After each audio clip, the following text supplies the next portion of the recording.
ጣልቃ አትግባብኝ በተቻለ መጠን። ወደፊቱ ይህንን ልመድ። እሺ ይህንን ትለምዳለህ። ይቅርታ በልሽ። ያው ጣልቃ አልገባም በል። ጣልቃ አልገባም በል። እስኪ ጣልቃ አልገባም በል። በጣም ቀጥል። ጣልቃ አልገባም በል። ምንም ብትል ወላሂ ለዚህ ባለቀም ዛሬ ወዴት አትሄድም። እጄ ገብተሃል ዛሬ በ4 ዓመትህ ማለት አሁን ቀጥል። ዝም ብለህ ቀጥል እኮ ጣልቃ አልገባም በላ። አልገባም ቀጥል። ኦኬ ጣልቃ ከገባ ግን እየረበሽክ ስለሆነ ወደኋላ እንመልሰው ሰዓቱን አለ ልታፈገፍግ ነው አይደል? ወላሂ አለቀም ዛሬ ወረበል ከረባ ለቀም ዛሬ ሚዩት ላድርግልህ። ኦኬ ሚዩት አድርግሽ ጎበዝ። ስለዚህ ታሁን በኋላ ጣልቃ አይገባም ወንድማችን ብዬ አስባለሁኝ። ምንም እንትን ያልነው ነገር የለም። ኤኒዌይስ እያየህ ሆኗል። ደቂቃውን አስጀምርልሃለሁ። ኦኬ አይሻ እንደተረከችው እንግዲህ በመጽሐፍ ቅዱስ ላይ አስማትና ድግምት አይሰራባቸውም። አይሻ እንደተረከችው ደግሞ ማጂክ was worked on Allah's prophet so that he began to fancy that he was doing thing which he was not actually doing. Look ድግምት ተሰርቶበት ያላደረገውን ያደረገ ይመስለው ነበረ ትላለች ማ አይሻ። ሌሎች መዛግብት ላይ ደግሞ የተገናኘ ከሚስቶቹ ጋር ይመስለው ነበር ብላ ትላለች ማለት ነው። ስለዚህ ወንድማችን እንዴት ነው እሱ የትኛው ነብይ ነው ማለት አላህ ይወጣል ይወርዳል ብሎ የሰበከ አንድ ነብይ ልታመጣልን ትችላለህ?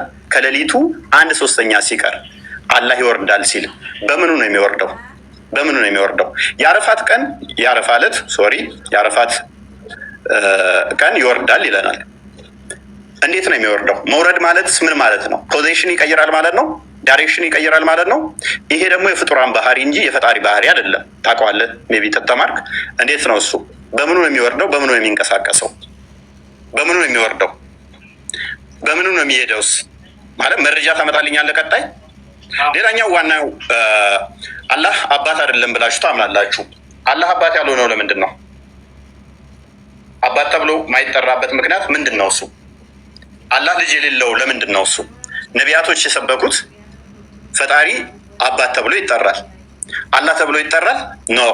ቁርአን ራሱ የተጻፈው ይህንን ለመቃወም ስለሆነ ሱራ 18:4 ላይ እነዚያን አላህ ልጅን ይዟል ያሉትን ሊያስፈራራ ወረደ ይላል። ለማስፈራራት ነው የወረደው። የሚያስፈራራው ቅድም ነው ሙዛ ጋር ማን ነው ብሎናል? ሰይጣን ነው ብሎናል። ሊያስፈራራ ወረደ ይለናል። ማስፈራራ ለምን አስፈለገው? ለምን ነው የሚያስፈራራን? ነቢያት የሰበኩትን ለምን ነው የማትቀበሉት? ነቢያቶች እንደሰበኩ ታምናለህ? ለምሳሌ ሙሴ እንደዚህ ብሎ ያምናል። አንተ ታምናለህ? እናንተ አምላካችሁ እግዚአብሔር ልጆች ናችሁ ይላል። የአምላካችሁ የእግዚአብሔር ልጆች ናችሁ ታምናለህ አንተ እንደዛ ብለህ? ወይንስ ልክ አጋንንቶቹ እንደተናገሩት አላህ ልጅ የለውም ስላሉ አንተም ልጅ የለውም ትላለህ? መጽሐፍ ቅዱስ ራሱ የተጻፈው ኢየሱስ ሉክ በዚህ መጽሐፍ ያልተጻፈ ሌላ ብዙ ምልክቶች ያደረጋቸው አሉ። ነገር ግን ኢየሱስ እርሱ የክርስቶስ የእግዚአብሔር ልጅ እንደሆነ ታምኑ ዘንድ አምናችሁም በስሙ ሕይወት ይሆንላችሁ ዘንድ ይህ ተጽፏል። የማን ልጅ እንደሆነ? የእግዚአብሔር ልጅ እንደሆነ። ቁርአንስ የተጻፈው ለመቃወም፣ ይሄንን ተቃውሞ ደግሞ የሰይጣን ነው።